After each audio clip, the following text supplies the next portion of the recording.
welcome to the Deep Dive. Today we're taking a close look, focusing our lens on the Vueling Cheap Flights app.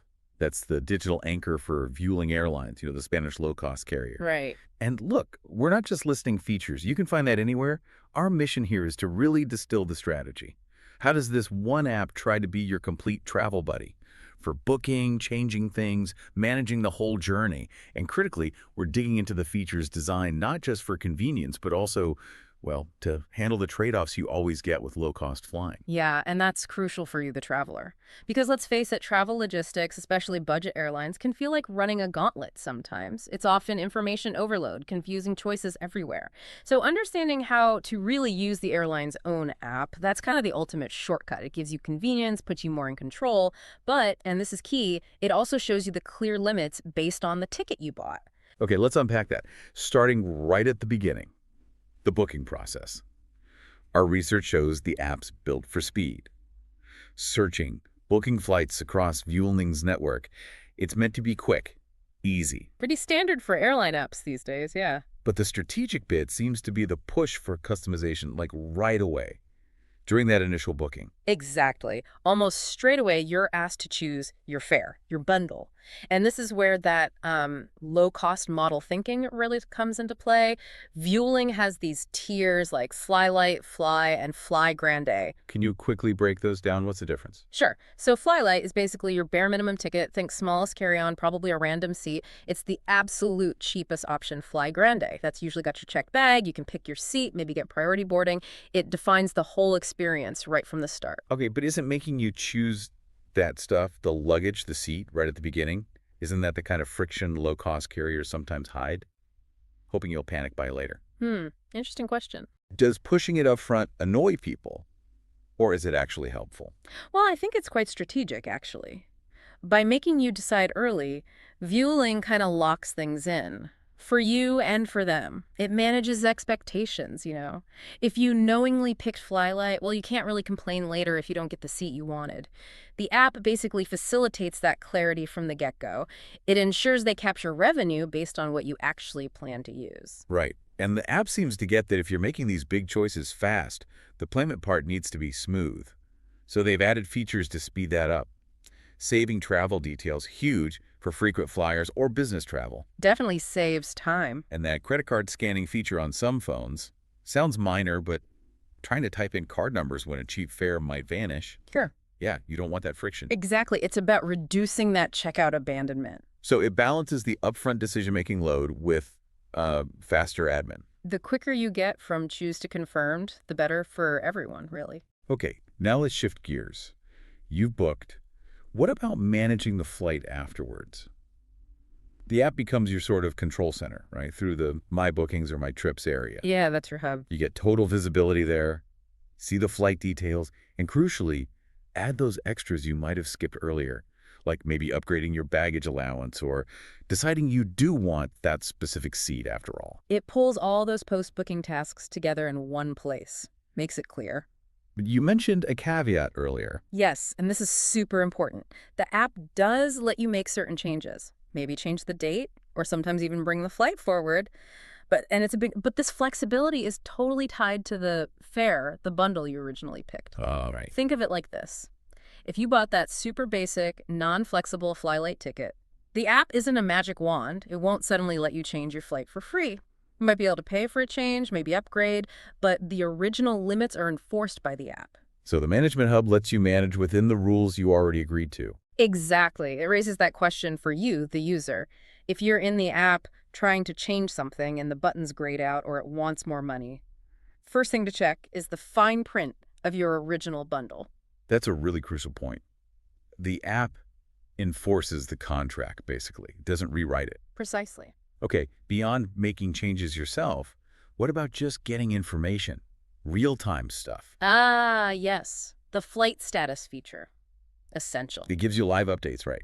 Scheduled times, which terminal, and importantly, the boarding gate. Yeah, and for a low-cost airline that might use different gates or have tight turnarounds, knowing that gate info immediately is vital. It cuts down on that last-minute airport stress. So it helps manage travel risk in a way. Absolutely. And that real-time update function is probably where the app really proves its worth on the actual day you fly. Delays happen, gates change. Getting those updates pushed straight to your phone saves you from constantly scanning those departure boards. Which are often slightly out of date anyway. Right. By the time you see it on the big screen, you might already need to be running to the new gate. The app aims to be faster. Okay, let's focus right in on the day of travel now. The real lifesavers, the things that cut down airport queues and hassle. Top of the list has to be online check-in. Standard now, but still so important. Being able to check in directly through the app means you can often just bypass the main check-in desks altogether, skip those lines. Saves a lot of standing around. But the peak convenience, the feature that really feels like a step up, is the mobile boarding pass. Once you're checked in, you download it, store it right on your phone. And the really smart part is how it often integrates with your phone's digital wallet, Apple Wallet, Google Pay, whatever you use. Why is that specific integration so good? Because it means the pass is usually accessible offline. Ah, okay, that's huge. Think about it. You're landing, maybe cell service is bad, or you're abroad and don't want data roaming charges just to show a barcode. That moment of panic trying to get the app to load at the gate, gone. The wallet pass just pops up, no internet needed. It gives you resilience. Oh, I've definitely been there. Standing at the gate, frantically trying to get signal just to refresh a pass. That offline access feels, yeah, essential, not just a nice to have. Totally agree. It removes a common travel friction point.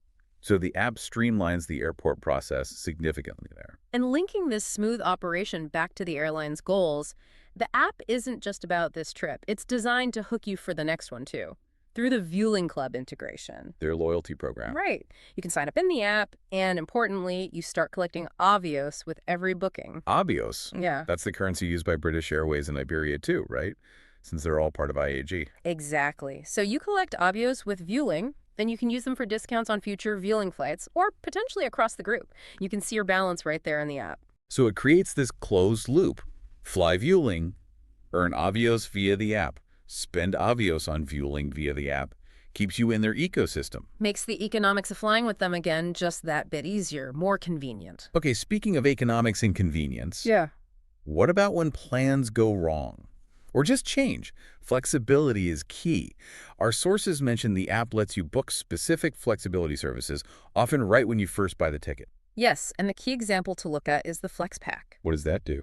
It essentially gives you options if your plans change after you've booked. Specifically, you usually get the choice to either change your flight date without the standard change fee, or, and this is interesting, get the value of your booking back as flight credit. Okay, flight credit. Not cash back, but credit to use on another Vueling flight later. Exactly. This is financially important. It shows how the app folds financial flexibility, or at least a form of it, directly into how you manage your trip digitally.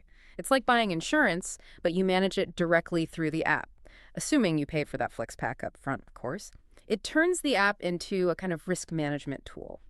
That difference between changing the date and getting flight credit seems quite significant, though. It is. Changing the date might still mean paying a fair difference if the new flight is more expensive, but you avoid the penalty fee.